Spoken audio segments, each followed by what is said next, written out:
நிக்கவரெட்டிய கல்வி வலயத்திற்குட்பட்ட 19 பாடசாலைகளிலிருந்து இன்றைய நாள் 620க்கும் அதிகமான பாடசாலை மாணவர்கள் இந்த டேக் நிகழ்ச்சியிலே கலந்து கொண்டிருந்தார்கள். குறிப்பாக பாடசாலை மாணவர்களுக்கு வீதி போக்குவரத்து சம்பந்தமாகவும் வீதி விபத்துக்கள் சம்பந்தமாகவும் தெளிவுபடுத்தும் ஒரு வேலைத்திட்டமாக சுயாதீன ஊடக வலையமைப்பின் வசந்தம் டிவி, வசந்தம் FM, லக்காண்டு ITN இவை 4 இணைந்து இந்த வேலைத்திட்டத்தை நடத்தி கொண்டிருக்கிறது. எங்களுடைய போக்குவரத்து போலீசார் ஒரு வீதியில் நாங்கள் எவ்வாறு பயணிக்க வேண்டும், வீதி விபத்துக்கள் எவ்வாறு ஏற்படுகிறது, வீதி சமிஞ்சைகளை நாங்கள் எவ்வாறு பின்பற்ற வேண்டும், முறைகேடான முறையில் நாங்கள் இதுவரை காலமும் பாதையில் எவ்வாறு நடந்து கொண்டிருக்கிறோம் போன்ற பல விடயங்களை எங்களுடைய மாணவர்களுக்கு கருத்தரங்குகள் மூலமாகவும் செயலமர்வுகள் மூலமாகவும் அதேபோல வீதி நாடகங்களின் ஊடாகவும் மிக தெளிவாக எங்களுடைய மாணவர்களுக்கு தெளிவுபடுத்தியிருந்தார்கள். நிறைய விடயங்களை சொல்லி தந்தார்கள்.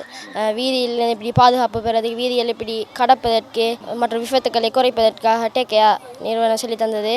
இதன் மூலம் நான் நிறைய பயன்களை பெற்றேன்.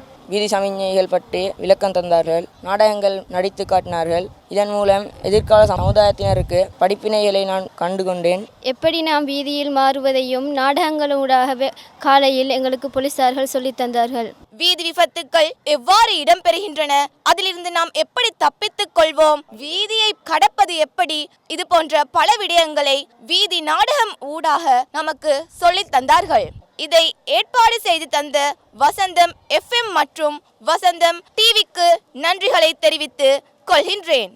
எதிர்வரும் காலங்களில் இலங்கையில் விபத்தில்லாத ஒரு நாடாக உருவாக்க வேண்டும் என்ற ஒரே ஒரு எண்ணக்கருவில் ஜனாதிபதியின் நேரடி கண்காணிப்பின் கீழ் இந்த கிளீன் ஸ்ரீலங்கா நிகழ்ச்சி திட்டத்தின் கீழ் இந்த டேக் கேர் வேலைத்திட்டமானது இடம்பெற்றுக் கொண்டிருக்கிறது.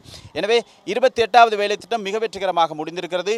நாளை நாங்கள் எங்களுடைய ஹலவ ராகுல கல்லூரியிலிருந்து உங்களை சந்திக்க தயாராக இருக்கிறோம். இன்னும் ஒரு டேக் கேர் வேலைத்திட்டத்தினூடாக வசந்தம் செய்திகளுக்காக நிக்கவரெட்டிய மகாசேன மத்திய கல்லூரியிலிருந்து நான் உங்கள் விஜய்.